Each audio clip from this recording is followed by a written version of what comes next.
আসসালামু আলাইকুম রহমতুল্লাহ। আশা করি আল্লাহ তালার অশেষ দয়া ও রহমতে আপনারা সকলে ভালো আছেন, সুস্থ আছেন। আপনি কি শুধু রোজা রাখছেন নাকি সত্যি নিজেকে বদলাচ্ছেন? এই পবিত্র রমজান মাস শুধু উপবাসের জন্য নয়, এটা আপনার আত্ম-উন্নয়ন, আত্মশুদ্ধি করার মাস। নিজেকে একবার কল্পনা করুন, আপনাকে ৩০ দিনের জন্য একটি বিশেষ সিক্রেট মিশনে পাঠানো হলো, যেখানে কোনো অজুহাত চলবে না, নিজের ইচ্ছে মতো খাওয়া যাবে না, যেখানে রাগের কোনো জায়গা নেই।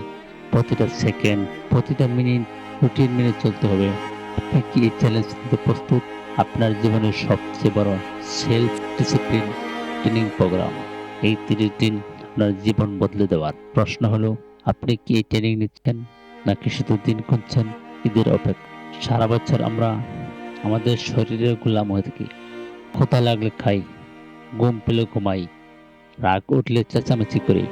আমাদের সময় হলে আমরা বলি, আমার ভালো লাগছে না, শরীর খুব ক্লান্ত, আজ নয় কাল থেকে পড়ব। কিন্তু রমজান কমফোর্ট জোন ভেঙে দেয়। সামনে সুস্বাদু খাবার ধোয়া উঠছে, অথচ আপনি খাচ্ছেন না। কেন? কারণ কমান্ড সেন্টার এখন আপনার ব্রেইনে, আপনার পেটে নয়। আপনি নিজেকে শেখাচ্ছেন, আমার শরীর যা চাইবে আমি তা দেব না, আমি তাই করব যা আমাদের রব আদেশ করেছেন। যে মানুষটা তীব্র ক্ষুধার কষ্ট সহ্য করতে পারে, বিশ্বাস করুন, দুনিয়ার কোনো নেশা বা বদ অভ্যাস গোলাম বানাতে পারে না। এই ট্রেনিং কি শুধু না খেয়ে থাকার? একদম না। এটা হলো ক্যারেক্টার বিল্ডিং সেশন। মানে এই ৩০ দিন আপনার জিহ্বা রোজা, গীবত করা যাবে না, মিথ্যা বলা যাবে না। আপনার চোখে রোজা, হারাম কিছু দেখা যাবে না। স্ক্রল করতে করতে খারাপ কিছু এলে চোখ সরিয়ে নিতে হবে। কেউ আপনাকে গালি দিলে রাগ দেখাবেন না, শান্ত হয়ে বলুন, আমি রোজাদার। এটা দুর্বলতা নয়, এটা হলো ইমোশনাল ইন্টেলিজেন্স। এটাই মুমিনের আসল শক্তি। কখনো কি লক্ষ্য করেছেন রমজানের সময়ের হিসাব কতটা নিখুঁত? মনে করেন ইফতারের সময় ৬টা বেজে ১৫ মিনিট, আপনি ৬টা ১৪ বাজে তবুও মুখে খাবার দিতে পারবেন না। আবার সেহরির শেষ সময়ে ১ মিনিট পরেও খেতে পারবেন না। এই যে সেকেন্ডের কাঁটা ধরে চলা, এটা আপনাকে শেখায় সময়ের মূল্য।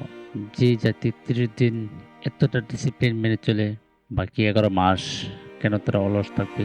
কেন তারা নামাজে দেরি করবে? কেন তার কাজে ফাঁকি দেবে? এই রমজান আপনাকে শেখাতে এসেছে, একজন মুসলিম কখনো অগোছাল হতে পারে না। ৩০ দিনে এই ক্যাম্প একদিন শেষ হবে। ঈদ আসবে, আনন্দ হবে, কিন্তু আসল প্রশ্ন হলো, ঈদ কি আপনার গ্রাজুয়েশন ডে হবে নাকি আপনি ফেল করবেন?